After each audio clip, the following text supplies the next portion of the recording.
Sometimes the most dangerous thing you can give a starving man is a full plate of food. He won't question the meal, he'll only feel relief, and that relief is where the trap begins. Sometimes the trap looks like a new friendship, other times it looks like genuine kindness, but the most painful version looks exactly like love. Think about having nothing to your name, and then being offered exactly what you wanted by someone you think is out of your league. Denji fits that bill perfectly. When Makima offers him food and shelter and a sense of purpose, he doesn't hesitate or stop to think. He accepts it the way a drowning person grabs a rope. There's no time to ask who's holding the other end. In their first meeting, although she threatens him, making sure she can end him at her leisure, she doesn't need to be cruel yet. What she needs is to be the one who makes the pain stop.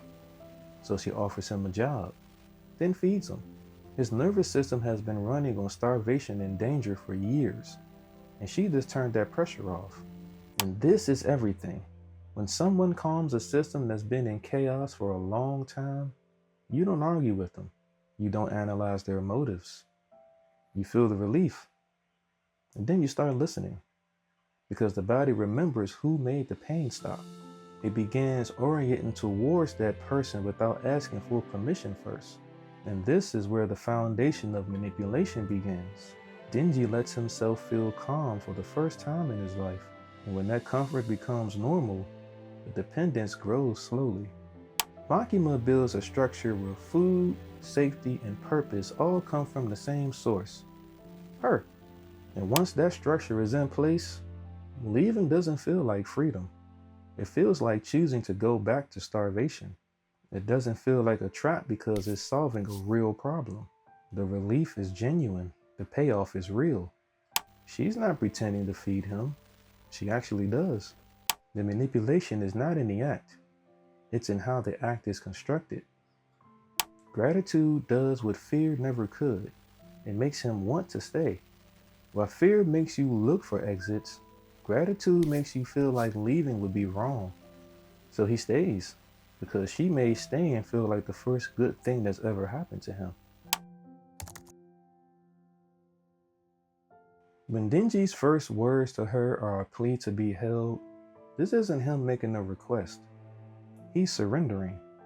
Most people carry walls of pride or suspicion, but Denji has none of that left.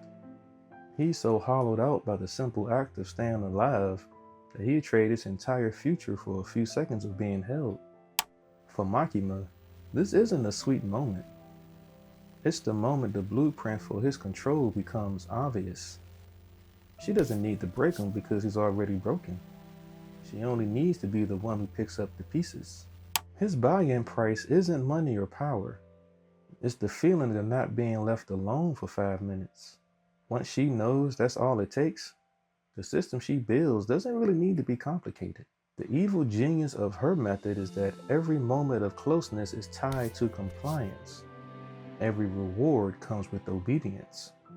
Although she never announces this or writes it into a contract, the pattern is consistent enough that Denji's nervous system learns it anyway.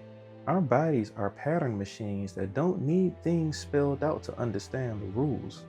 They just track what happens. And what happens consistently is this. He does what she asks, and she moves closer. She gives him comfort and intimate touches that create the impression he's special. Then she pulls back. Not in a cruel way, but just enough that the distance registers. Just enough that he starts working to close that gap again. This is the mechanism. Not love, not cruelty, just a loop. Denji has never had access to human attachment before this, so he has no reference point to tell him that this loop is a trap. To him, it just feels like how getting close to someone works. You earn it, you perform, you get it back. He doesn't know it's supposed to be different because it's never been any different for him. What Makima understands is that affection means something completely different to someone who's hungry for it.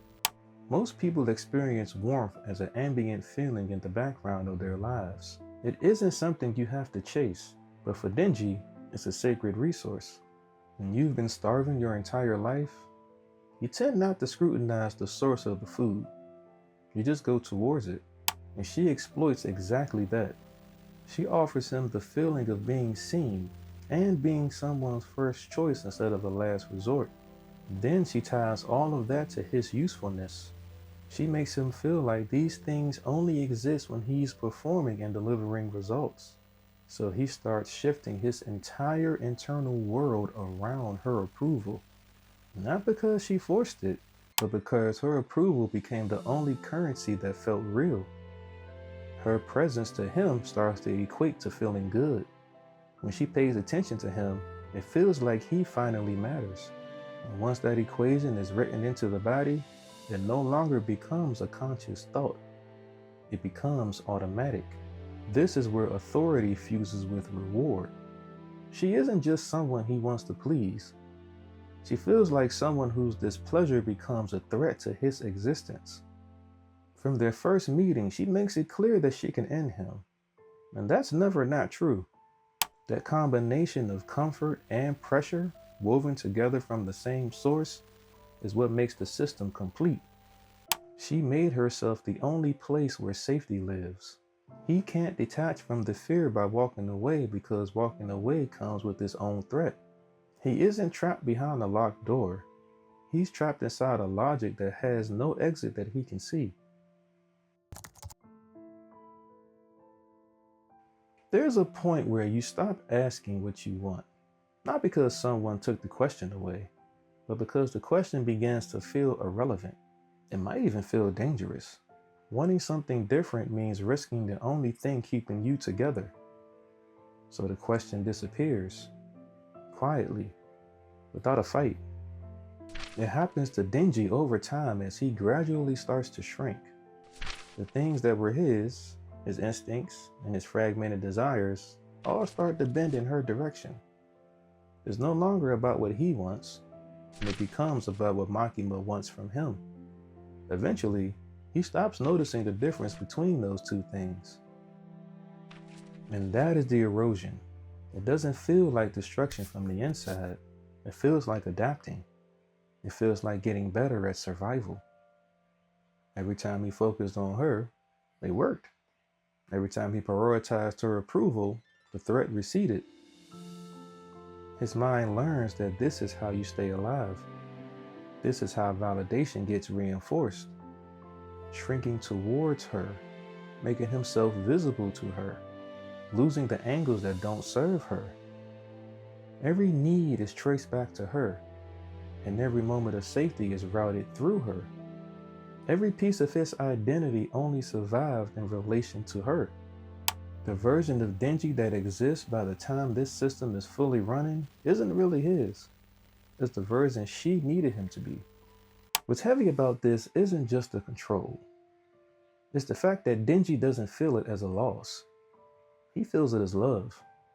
She defined what love looks like for him, and it looks like complete alignment. It looks like needing someone so much that their absence makes it impossible to live.